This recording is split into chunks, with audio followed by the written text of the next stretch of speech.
Before we dive into the blood-soaked madness of this 88 film slasher classic collection review, a quick heads up for listeners and viewers alike.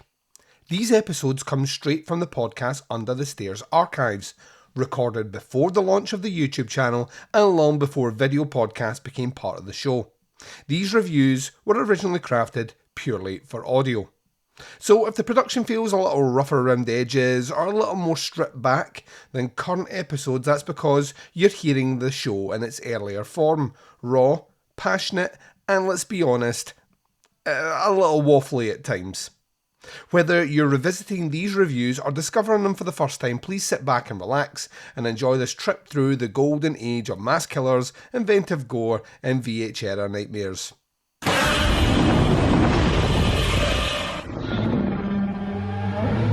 This podcast is not safe for work and will feature movie spoilers. It will feature scenes described of a graphic nature. It will contain language which most listeners may find offensive. Welcome to the podcast Under the Stairs.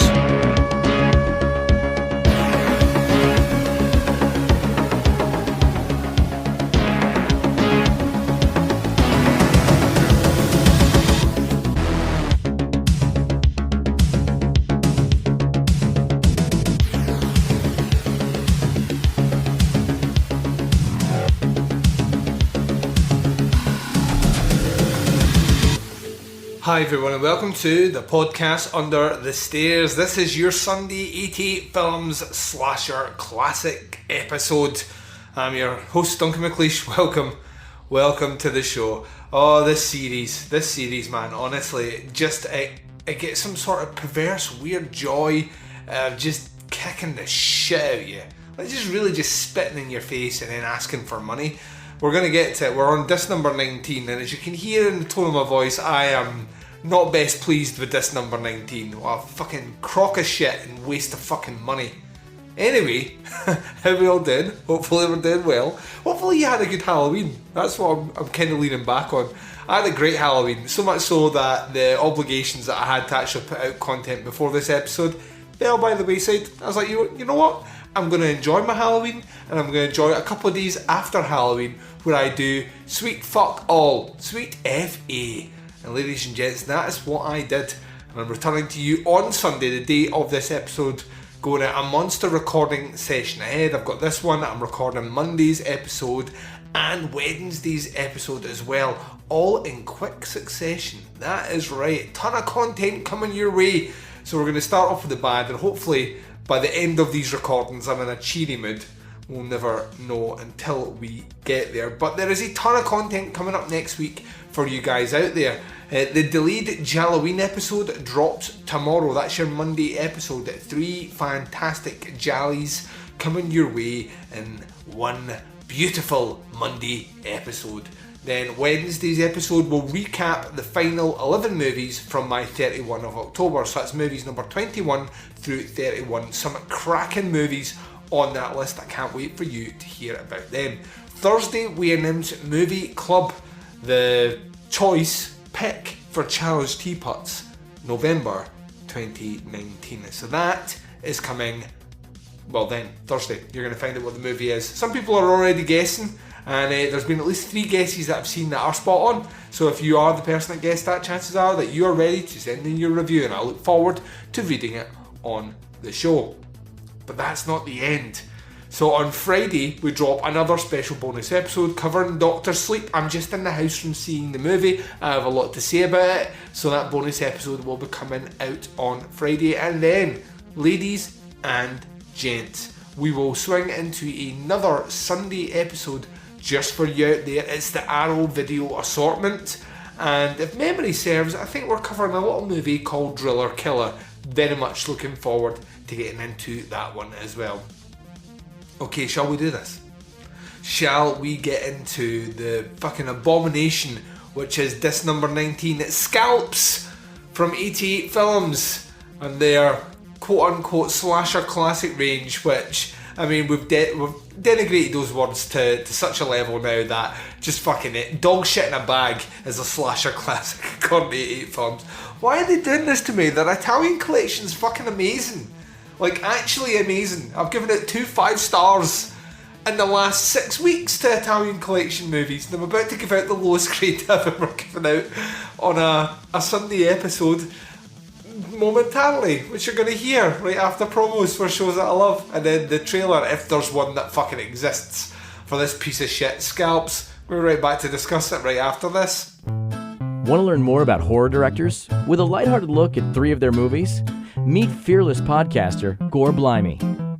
I've been unsettled by bats in the past and startled by parrots, and I've even been known to jump at the odd cockatoo. Discover horror films that are classics, and others, too. There's a topless aerobics massacre, an exploding rock singer, cannibals, nude martial arts, a deep-fried prostitute. But it's not all silliness. You'll get proper movie breakdowns, opinion, and background information, too. Yep, in the 80s and 90s, Jeff Stryker was huge in gay porn. In every sense.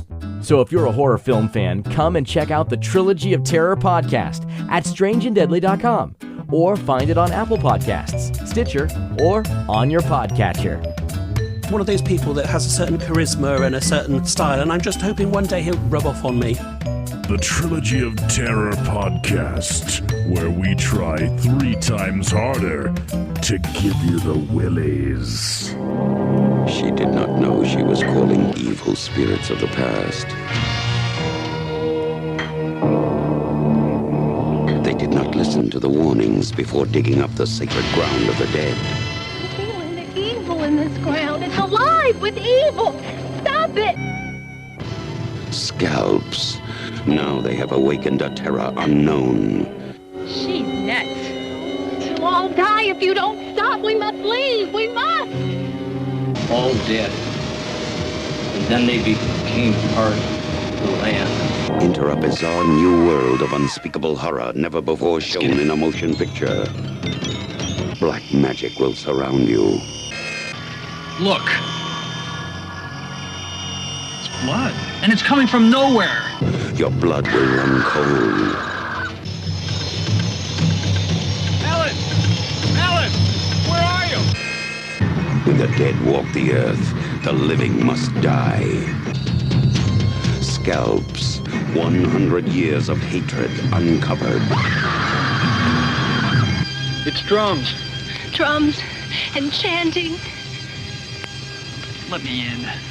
Spirits tormented in death ravage cruelty on the living. Where's it coming from? From hell. Hold your head in fear that you are next. The only movie that you may not be strong enough to watch to the end. Scalps. Never disturb the graves of the dead. Rated R. No one under 17 will be admitted without a parent. And welcome back. So you just heard the trailer for Scalps. This is disc number 19 of the 88 Films Slasher Classic Collection. This is what it says on the old blurb. On that 88 Films website, it says, a cut above many 80s slasher classics. 1983 Scalp mixes splatter action with the supernatural when a group of college kids begin digging around an old Native American burial ground. Suffice to say, a spirit by the name of Black Claw was enjoying his sleep and does not react well to being disturbed. A slaughterathon that serves up plenty of plasma spillage and teen panning set pieces, dear God, Scalps has been unavailable in the UK since the days of rental shops. As such, 88 Films is proud to bring back this low-budget terror totem in a terrific new director-approved HD scan that will surely have tribes of horror fans hollering in happiness. The special features are a 2K scan of the original negatives with censored scenes restored via tape sources. Brand new audio commentary with the director Fred Olen Ray. Original 35mm theatrical trailer. Remembering Scalps, a new 22-minute retrospective featurette with Richard Hench, Frank McDonald, Chris Olen Ray and Fred Olen Ray. Justin Kerswell on Scalps, his slasher expert's view, 88 Films trailer reel, and a reversible sleeve with the original poster artwork. The technical specs on this one, region locked B, picture format is HD 1080p 185.1, the audio format is LPCM stereo, only English language on this one, certification is 18, and the run time is 1 hour and 22 minutes. Right, let's just get this out of the way. Scalps is fucking rank. I mean, just a really, really, really bad movie.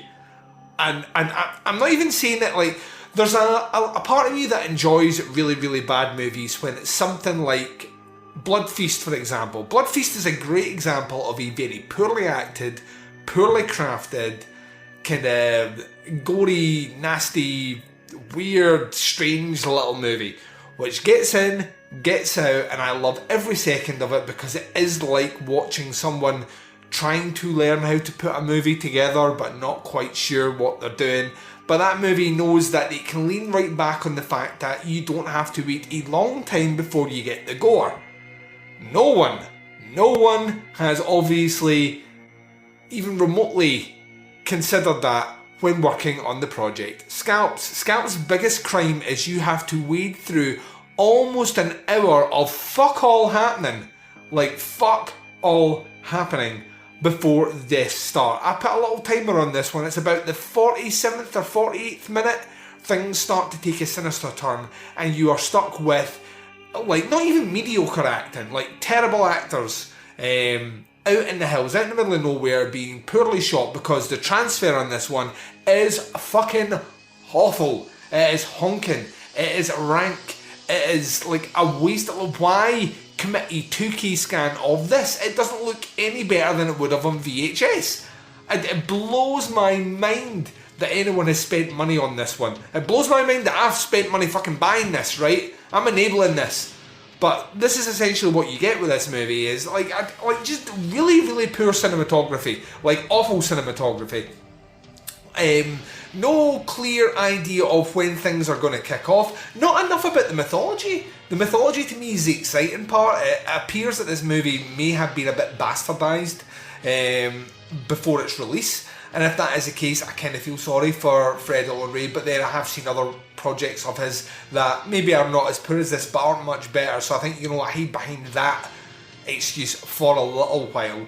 The frustrating thing about this movie is some of the death sequences are actually fucking great for the time period. There's a throat slit which looked realistic as fuck. There was a scalping scene which was done pretty well. Some of the creature makeup is kind of good. The animatronic cat head, which does with its top lip what The Rock does with his eyebrow, is overused in this. It's pretty naff. It's like he's like a shite rendered Thundercat.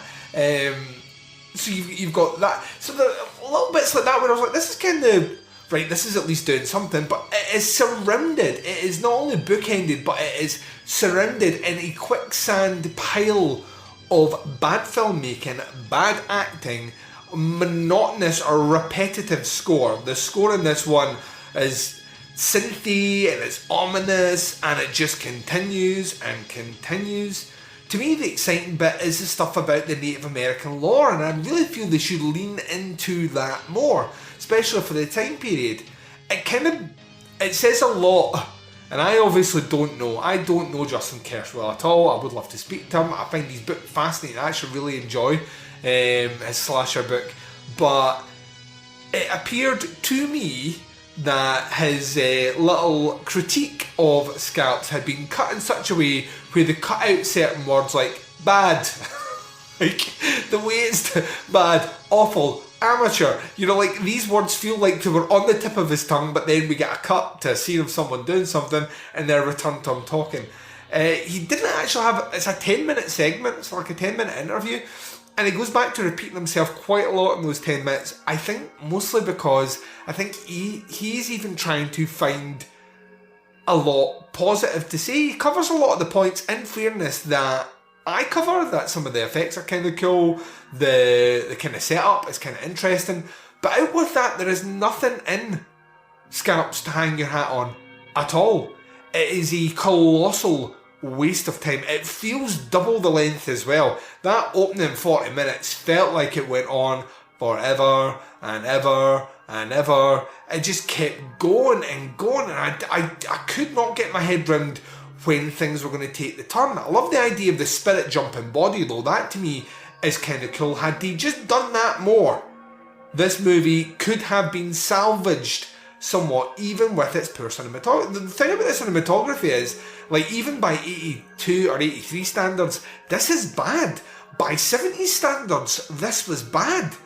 I don't understand, like, what was going on with it. It's clearly a very, very, very cheaply made movie, and it shows. It shows, it seems. The further I went into it, the more frustrated I got. And then it picks up pace. And like from about the 50-minute mark, it's like, listen, we've only got 30 minutes left. Let's give you a kill. And that kill was kind of good. I thought that was kind of interesting, even though they're splicing back in some of this restored tape stuff, which, I mean, is a gnarly effect to see. I mean, directors spend a fortune nowadays trying to render certain kill effects with that kind of grindhouse gnarly effect. So the fact that this is a natural one, it's kind of cool, it's kind of quirky, kind of kitsch. But we get that kill and then it's like, you know what, 10 minutes of people run the round, and I'm like, no, we only have 20 minutes left, give me something please. And then it condenses what could have been suspenseful and interesting, like last 40 minutes, into 10 minutes. And some of the deaths are not terrible. Some of them are ham-fistedly acted to the point of, dear God Almighty, I can no longer see your elbow. That's how far your arm is up the ass of ineptitude. But there's a really cool shot. It kind of mimics the end of Friday the 13th, where there's a guy sitting in a truck and the creature jumps out from behind him with a bone and hits him in the side of the head. It's all done in slow motion, but as soon as it connects, the blood starts spilling out his mouth. And I thought that was really, really, really well done. The whole effect is kind of cool. It's done with very little money. It works, so it's effective. But then we're back to shit. And then it just continues on to the end of this movie, which I can't give two tiny rats' asses about. This movie is a shambles. And what's worse, right, what's even worse is, this is the sort of movie I can imagine just having a bit of luck on VHS. That's what a movie like this is made for. Quick, get it out on VHS, make some money off the rental, go off and pay for the next project. But 88 films are like a cut above many 80s slasher classics. Now you put slasher classics in brackets, which makes me think you're talking about this collection. I can tell you right now, this has set the bar very low for this collection. Is maybe the worst transfer I've seen on one of the film's collections. And I've said before, if you cannot clean it up to the point that it looks semi-modern, if it still looks like it did on VHS, then get rid of it. I mean, the whole purpose of this medium is to allow the opportunity to not only see movies you might not be able to see, but see them in a better quality, like a refined quality, which gives you a new appreciation for the work behind it. I mean, rendering to 2K is supposed to show you where the great cinematography was. You know, it's supposed to bring things out, brighten things up, give clarity to the filmmaking behind it. It's not worth just dumping it on a Blu-ray and it's fine. And I'm sure someone has cleaned this up, but it doesn't look any better. It just looks pretty naff. And from my perspective, it's just a waste. I mean, if this is because people have never been able to see in it, then I can kind of see to an extent. To me, this is the sort of thing you shove out in a streaming channel. 88 Films creates their own little streaming channel and puts his one directly out there and does away with the physical copy. I don't see how this merits a physical copy, a physical release at all. It doesn't bring anything to it. The special features are interesting enough, but not worth the price of the disc. And that's weird because sometimes I've said, right, the movie's not great, but they've got this cool special feature, so it's probably worth chucking a tenner at it. This is not even worth chucking a tenner at it to get this. I mean, Justin Kerswell writes books, read his books. Save yourself that. If you hear Fred Olnry kind of moan a little bit about this project, but you made it, buddy. You made it. It's cheap, it's nasty, and it's now in a format that we can see how cheap and nasty it actually is. Yeah, this is it's my least favourite one we've come across. I didn't think we would get here. I actually thought we were starting to get of a fairly interesting ilk. but that's not been the case. This one definitely is the worst one in the collection thus far. As it stands just now, Nail Gun Massacre has the lowest score in this series with 0.5, and I mean, I wish I could retrospectively bump that one up to 1, because I don't feel... I mean, this is the epitome of a 0.5 movie. I like some of the special effects, but I have to stick true to it. 0, fuck this movie. This movie gets a 0 from me. Even with the cool, gnarly special effects, just show me that. Waste of money, waste of time. And that is all I have to say about that. Right, I'm going to take a very short break. When I come back, I'm closing out the show and I'm doing it right after this. And you've been listening to the podcast Under the Stairs. This has been your 88 film slasher classic collection series of reviews where we're looking at disc number 19 at Scalps.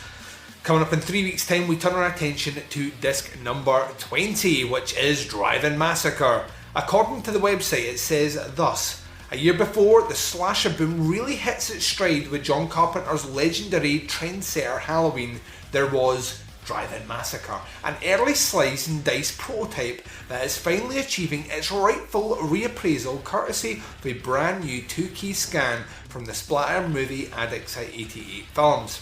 This worldwide HD debut indicates that Drive-In Massacre was, in many ways, ahead of its time, spinning a sleazy story about a clueless police investigation into a madman who is carving up spectators at an outdoor cinema across California. Introducing the sort of giallo framework that the post-Friday the 13th teen killer genre will later take as its own, Drive-In Massacre was directed with the expert grindhouse touch of Stu Seagal, the man who oversaw Marlon Chambers in Insatiable from 1980, before producing such hit TV series as Renegade. A lively and lacerating bout of lunacy slasher energy. The special features on this disc are a new HD transfer from two sources, graded at Pinewood Studios, bonus 61-minute TV cut of the film, the making of the massacre, an interview with the director, Murder at the Drive-In, an interview with slasher expert Justin Kerswell, theatrical trailer, TV spots, the 88 Films trailer reel and reversible sleeve featuring the original VHS artwork. The technical specs: region locked to region B, picture format is 1080p 1781, audio format is LPCM mono, language is English, certification is 18. This movie runs a cool 1 hour and 14 minutes long. That is a drink I want to drink. So yeah, that's what's coming up. A couple of bits in there kind of interest me. We're in the 70s for a start. And the grading at Pinewood Studios makes me think that the quality is actually going to be pretty good on this one. And this is a movie I've never heard of, so I'm kind of interested to see where that goes. So I'll be coming up in 3 weeks' time.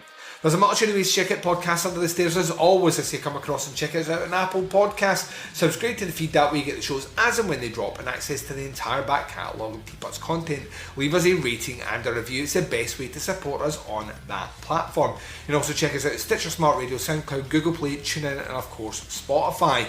You can visit our website, it's teapotscast.com. If you want to buy merch like posters or pins, that's teapotscast.bigcartel.com. And why not swing across and check us out on the Facebooks if you want to join other listeners chatting about horror and the show. That's a group page, facebook.com/groups/teapotscast. Alternatively, if you only want to know as and when the shows are dropping, occasionally check out a live stream like a Thursday then, ladies and gents. That is simply accessed by going to facebook.com/teapotscast. You can interact with myself and the Baz on the twin prongs of social media sexiness. Instagram and Twitter both can be followed at teapotscast. Check us out in the Flick Chat app. It's social media for podcasts and listeners alike. Best way to reach out and get in touch with us. Not only can you listen to the shows directly through the app, but the app's free for Android and iOS users. Our join code is TPutsCast. And we have a whole series of different message boards over there dedicated to the sub-series of the show. So there's one that deals directly with the Slasher Classics collection. So come across and let us know your thoughts on there. It's the best way to chat to us. Great fucking app that is. That is the Flick Chat app. The podcast Under the Stairs will return tomorrow for you with a little Halloween. Oh, that's right. We are talking The Fifth Chord, ladies and gents. Finally getting to talking about The Fifth Chord. The Case of the Bloody Iris. Let's talk about that one as well. What do you think? I think that sounds like a good fucking time It's about time we got to that. And all the colours of the dark. A little bit of Sergio Martino to tickle your nipples. So yeah, tons of shit coming up. And a busy week ahead of us. But until then, wherever you are, whatever the time zone is and whatever you're up to in this big bad world of ours, please take care of yourselves out there. This is Duncan McLeish broadcasting live from under the stairs, and I am signing off.